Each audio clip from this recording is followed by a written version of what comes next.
Wow.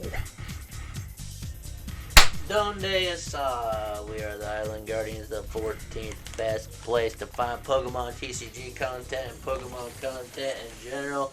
I'm Jeff, that is Miguel. Hola. And it's Wednesday. My dudes. How do you know it's Wednesday? Because you're not wearing a hat and mine's backwards. A hood, yes, correct. I have been circumcised. Some of us have not been.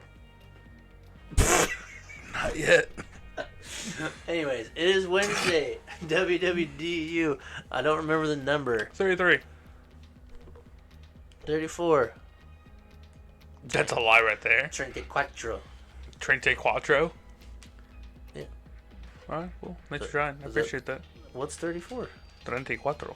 That's what I just said. You said Trente Quattro. 34. You're trying. I give you that. It's the white version of it. Yeah. Alright. Anyways, what are we doing today? We're going to go over some BS lists from Limitless. What was the tournament, if I can even pronounce it? It was from a regional and... Brazil? Yep, I can tell by the flag that it was Brazil. Whatever that word is. Goiânia? Goiânia? Goiânia? Goiânia. Alright, anyways. What's this list about, dude? This is about Snorlax. Block. No, dude. Block-lax. This is horrible. Who would play this deck? A bunch Degenerates? of nerds. A bunch of degenerates, man. That's fine. We'll go over it. It's kind of like... The aspect of this one is slightly cooler because you have Pidgeot, so every turn you can specifically choose a card and you can, like, hinder your opponents, you know, whatever they're trying to do. It's different than regular Snorlax where your goal was, like, Misfortune Sisters, Boss, Can't Retreat. So a little bit better than that. I won't say better, but there's more aspect to it. So quite noticeably off the rip here, we've seen a few lists already with Pidgeot and Luxray and the Rotom. But a lot of the more successful ones still didn't have the fire attackers. Sometimes the Chi-Yu is in there, the Radiant Zard sometimes, but not as much as like what we see here. So you have basically a little bit of everything. But it's a 2-2 Pidgeot line because you got to get it going. You want more copies of it to find it. Everything else is basically ones for Pokemon. You only have one Snorlax, one Luxray, one Rotom, one Radzard, one Chi-Yu, one Mimikyu, one Spiritomb, and one Mawile. So if you don't know what some of these do, Luxray is Fang Snipe, and for 30 damage, your opponent reveals their hand, you discard a trainer card you find there. This is going to be 10 damage. So yeah, you'll have a double turbo on, which is fine for you. You don't really care about taking knockouts. You want to get rid of their hand. So it's essentially taking away your opponent's resources because you're going to get this Luxray in the active, and your goal is for them to never knock you out, right? Yeah. You have ways to avoid that. Rotom draws you cards. Everybody knows what Radzard does. The Chi-Yu, some of you might not know, but you only ever do Jealousy Singe. Discard the top 2 cards of your opponent's deck. So later in the game, if you've taken out enough resources, you can just go into the Chi-Yu and mill for game. So a lot of people only play so many bosses, so many switch cards, so many escape ropes. You got the Mimikyu, which has safeguard, so it can't be knocked out by EXs or Vs. Spiritomb shuts off basic V Pokemon, so if you get your opponent stalled, they can't like Lumineon for anything. They can't. Genesect for anything. They can't. Yeah, they can't draw cards with Raikou. They can't, beat feet, all that kind of stuff. Then you got the Mawile. Some of you may not know this one. Tempting Trap. During your opponent's next turn, the defending Pokemon can't retreat, and then during your next turn, the defending Pokemon takes 90 more damage. So sometimes you can set this thing up to do 90s, and like the deck has, we'll get down to it, the deck has 2 double turbos, so sometimes you will attack with Pidgeot to do 120 and discard a Stadium, but if you were to go Mawile into the Pidgeot, it's double turbo on Do 190s. that, so you do 100 and 190, so that'll get some people's other people's Rotoms, some of the smaller Vs, the Squawkabillies, the Lumineons, all that stuff. So if it comes down to that, or if you've milled their resources and they might stall you to waste time, even though that's your goal. So like, it doesn't really matter You can take prizes with the deck if you want to, but there's ways to set up damage. And then the Radiant Charizard, same thing. It's you only use it towards the end of the game for Combustion Blast because there's a couple fires, but you can swing early because it has double turbos, so you can use it. You can use attacks like kind of quickly. You've got the 4 Arven to search for your stuff, 3 pennies, which is how you're going to keep your Luxray and your Rotoms and Chi-Yus and stuff like this alive. You got 1 Iono, 1 Boss, 1 Erika's Invitation. If you don't know what it does, I don't care. Actually, this one's okay. Your opponent reveals a hand, you put a basic Pokemon you find there on their bench, and then they have to swap it to their active spot. Which is kind of good because they're holding on to the Luminions. Oh, they're going to, yeah. They're holding on to the support of the Squawk abilities. Yeah. You can force it onto the bench. It won't trigger any abilities. Yeah. And it's going to be a hindrance if it fills their board. Especially if they have the biggest thing is the Luminion. You've already got Spiritomb in play, so they're not going to play it until they want to get their own boss, and then you can just Erika's it out of their hand. And it's total nonsense. I hate it. I love it. 1 copy of Misfortune Sisters, which is look at the top 5 cards of your opponent's deck. You may discard any amount of trainer cards, item cards you find there, and then your opponent shuffles the rest back in the deck. So early on, pretty good. Later in the game, when they're stuck, you have free turns where you can do stuff like this and go like Misfortune Sisters, and then Fang Snipe. You got Klara to get your stuff back. Cyllene gets your stuff back. You flip 2 coins. Put cards on top of your deck for the amount of heads you flip. 1 Sidney. I'm gonna be happy to see this card leave too. Your opponent reveals their hand. Discard up to 2 in any combination of Pokemon tool cards, special energy cards, or stadium cards from it. So just more ways to disrupt your opponent. We have Glaucoma. Discard a special energy from each of your opponent's Pokemon. Kind of broken. Crazy. I hate it. So if you want to sit there and kind of stall your Snorlax player till you got a better board set up, specifically for decks like Mew, or whatever, you're gonna get carried away and play your cards, draw when you can, and then they're just gonna be like, "Ha, we get rid of all your energies." Good luck. No answer. Yeah. Cheryl also fully heals Pokemon, an evolution Pokemon specifically, so it's really good for your Pidgeot if they try to target that. It has 280 HP and free retreat, so most of the time, if you can't one-hit it, you're never gonna get it because they're gonna heal it and they're gonna retreat because they can for free, and that's it. You got Peonia to check the prizes. 3 Pal Pads will keep you going to specifically grab these supporters in the instances where you want them. Constantly where you want to be. Yep, you're inevitably going to be behind, so there's 3 counter catchers. No matter what, it never ceases to amaze me. Most of your opponents are just going to explode their board and still try to beat you when they don't really have a good shot at it most of the time. So basically you mill yourself for them, and then you take a knockout, and then they just can counter catch you the whole game, and you're screwed.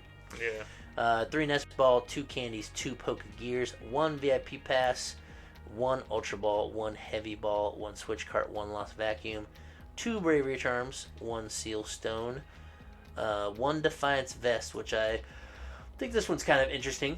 If you have more prize cards remaining than your opponent, which you almost always will, the Pokemon this card is attached to takes 40 damage less. So that's a pretty good number. Minus 40 is kind of weird. A lot of things take minus 20, minus 30, or you can do a lot of things that buff by 30 or 20, whatever. 40 is just kind of an interesting number. It makes it a little bit harder. The Defiance Band, which, like I said, inevitably you're going to be behind.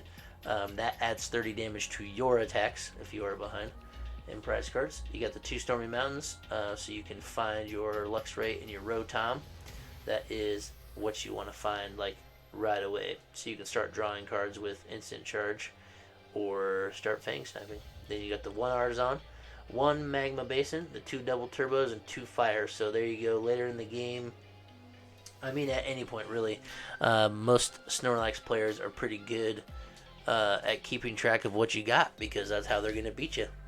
So they're only going to put the Magma Basin into play when it's efficient for them, so they can suit up the Chi-Yu or the Radiant Charizard. It's not always a card that they can just pitch away because it helps them attack. So pretty disgusting list. I can see how it wins. You got good matchups into everything. Decks like this are going to get slightly better because we lose Escape Rope. Yes. But decks like this they only lose like Sidney, Klara, Cheryl, Klara. Peonia. So I mean, like, it equals out a little bit. Yeah, kind of. I mean, it's Battle VIP Pass. You get that Erie or Airy card now, which is look at your opponent's hand and discard 2 trainers you find there. Maybe. So yeah, that's a deck that won in Brazil. For all you nerds that are stoked about it, there you go. I'll put the list in the description. Shout out to the dude that played it. I probably can't say his name either. John Hancock. Oh, Marco Cifuentes Meta. That's a cool last name. Meta? Yeah, Meta. He's from Meta? He's from the metaverse. He got sponsored by Mark Zuckerberg to be there. All the way from Chile. From Chile. So, anyways, that was a quick run over of some Snorlax. Control, my least favorite kind. This, to me, is still Control, but like in my head, Control is like 100%. I'm making my opponent not play, which is like half of that deck. But you still have ways to attack and win and take prize cards. That makes me not feel as bad. Like, if I can manage some resources, play well enough where they're like, man, I'm going to have to use Radiant Zard. I'm going to have to start smacking him with Pidgeot. Like, you've got chances to win. I just like that it's not 4 Snorlaxes. And, Boss, do you have an answer? Oh, play a Switch card. Misfortune Sisters. I knocked out your other Switch card. Next turn, Boss, I got my Snorlax. You lose. Yeah, like, what are you going to do? I hate that. Like, that drives me nuts. Like, they are completely stopping me from playing. Yeah. That's why I can't stand. But this one's cool. It has, like I said, more options. It may be something I would play online once or twice to just, like, play the deck. I would still never, ever build something like this paper.